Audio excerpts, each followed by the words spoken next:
leaks about the two new commanders, the two new Archer commanders that are gonna come into Rise of Kingdoms. Is that what you want to know?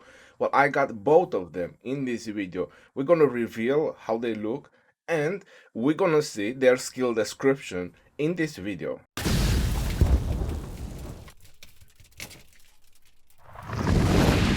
Hello everyone and welcome back to another Rise of Kingdom video. My name is Legend Ronnie and today I have for you the two new Archer commanders that are going to come into Rise of Kingdoms. In the same time, I do have their skill description. So how about that? I'm super hyped because I already read their skill description. So you imagine yourself that this is going to be something really good. Archer gang, you guys gonna get it. I don't know what else to say. You're definitely gonna get it. Oh boy.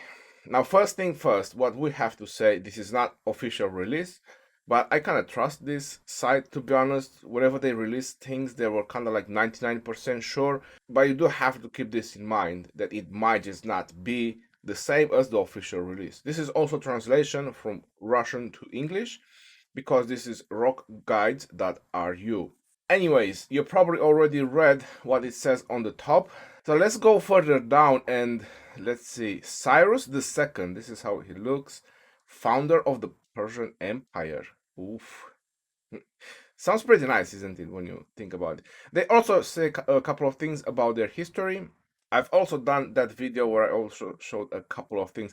But let's go into the skill mechanics. I believe this is how they call them, or how they will work. They don't give numbers, so this is one thing that they haven't put in there, so it doesn't look like official.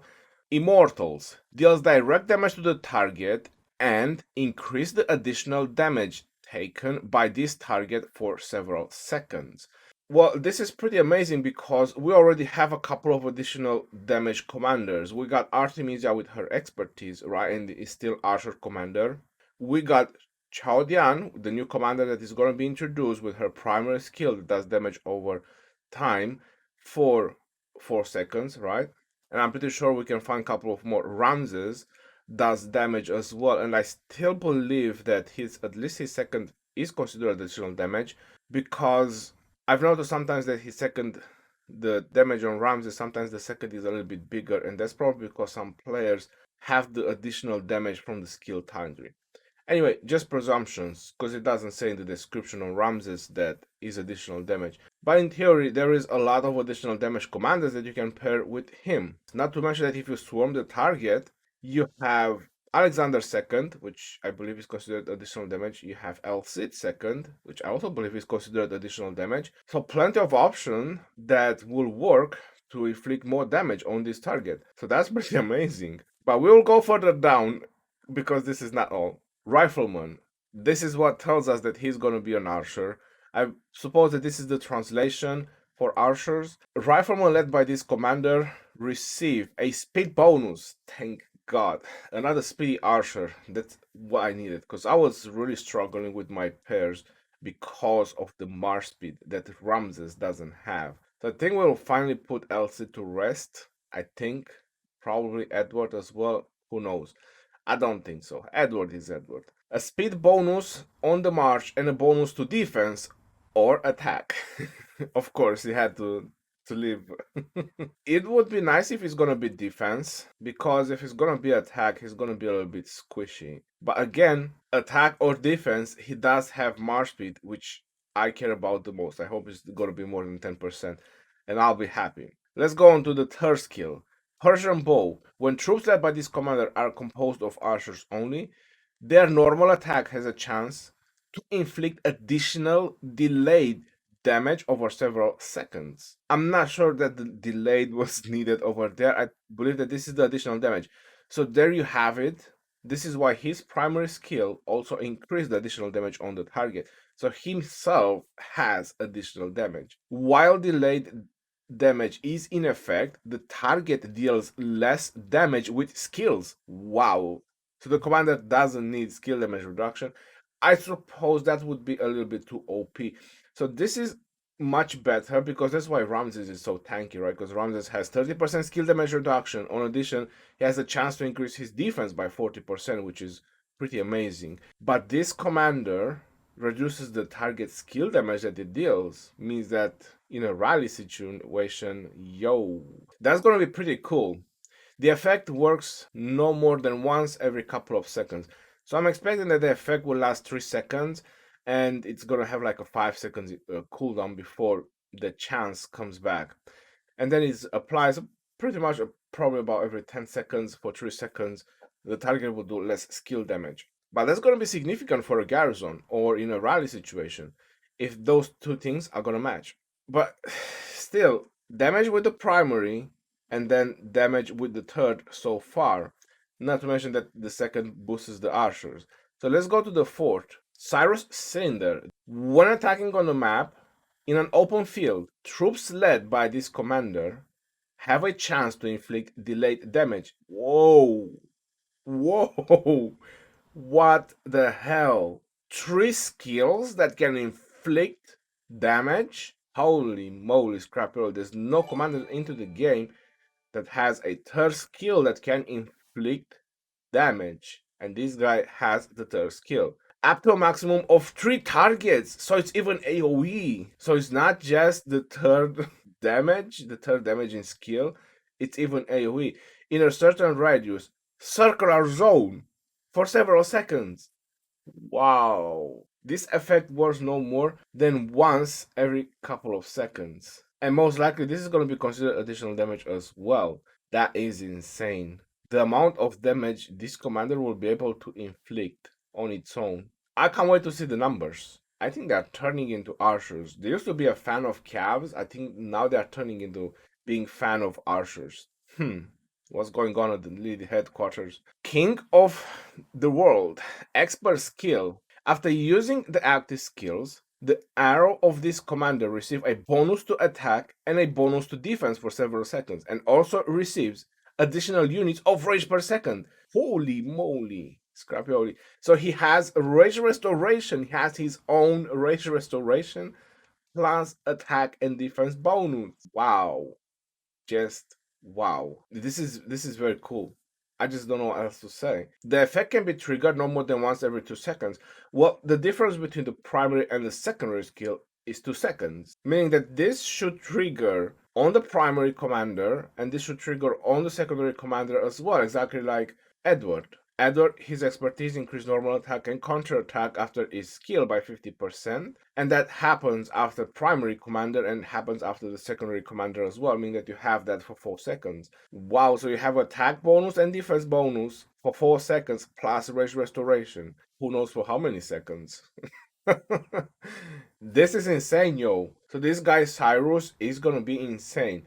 Now imagine if you're gonna put Cyrus with Ramses. Now I'm expecting that this commander, because I haven't mentioned, I'm expecting this commander to be archer, versatile, and skill. It has to be skill. They can't make him attack like Ramses. Too much skill damage oriented skills to not make him skill. And obviously his archers, because we already went through the descriptions, and he doesn't have anything related on sieging cities. So that's versatile, meaning that each and every of these skills will work on battlefield as well. Another super crazy damaging OP versatile commander.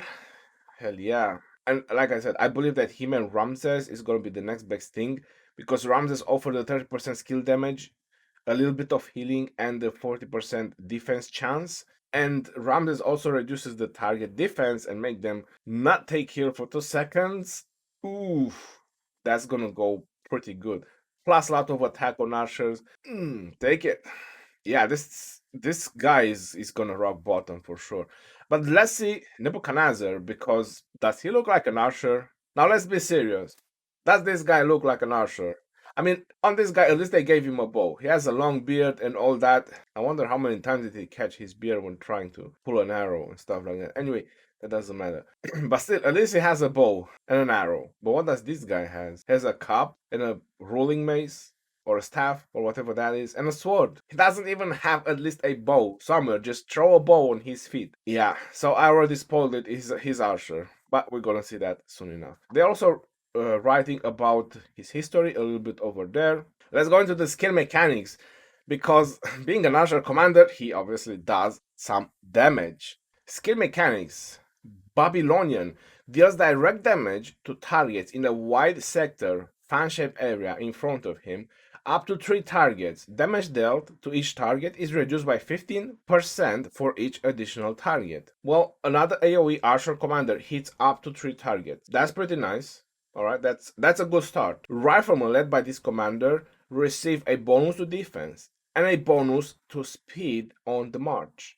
Whoa, this guy has march speed bonus as well. This is insane. That's the best thing you can get on commanders. March speed bonus. If they're not Garrison. I mean, Garrison commanders don't need march speed bonus. That's pretty bad. But this tells us that he's not made for Garrison. He's either gonna be conquering or he's gonna be versatile. But we already had one versatile, which is gonna be Cyrus. This guy might just be conquering. So defense and march speed. Now that kind of gives me the impression that Cyrus is gonna give attack. He's way too attack oriented, so when they said over there defense or maybe attack, it's attack on Cyrus. He's gonna increase attack and march speed, and this guy is going to increase defense and march speed. This is the Triumphant of Carchemish. All damage dealt by this commander's troops is increased, and each normal attack has a chance to reduce the target's rage. This effect can only trigger once every couple of seconds. Now this is conquering. It's even the name itself, it tells you that Triumphant of Carchemish. Yeah, so this commander is going to be conquering. I'm not sure if it's going to be attack or skill, but most likely Archer conquering, and the other one we're going to find out. There you have it, a conquering and a versatile commander. I'm expecting him to be on the Mightiest Governor since he's conquering. Usually the conquering ones go on the Mightiest Governor, Nebuchadnezzar, and Cyrus is going to be on the wheel. I'm not sure how much it's going to be. I'm expecting 10 to 20% all damage dealt, and how much rage is going to reduce. Usually it's 100. The average on legendary commanders when they reduce this kind of things. If it's going to be more, I mean, that's going to be some really serious conquering, yo. But add all damage dealt to Cyrus, that's gonna be something, yo. That's gonna be something. Blessing of Marduk. Let's see what this one does. When this commander leads a joint attack, the damage dealt by the counterattack is increased. Now I'm gonna stop right there for a moment. Archers don't really do a whole lot of counterattack damage, meaning that I'm not very hyped about this. Edward has 50% normal attack and counterattack damage for 2 seconds after using a skill, and that, like I mentioned, affects the second in command, so that's 4 skill, and you still don't see a whole lot of normal attack and counterattack damage, so this doesn't give me a lot of comfort. And incoming attacks deal direct damage to the attacker. I suppose there is a chance, and reduce his speed on the march for 3 seconds. The recharge of this skill, oh yeah, so there is a chance.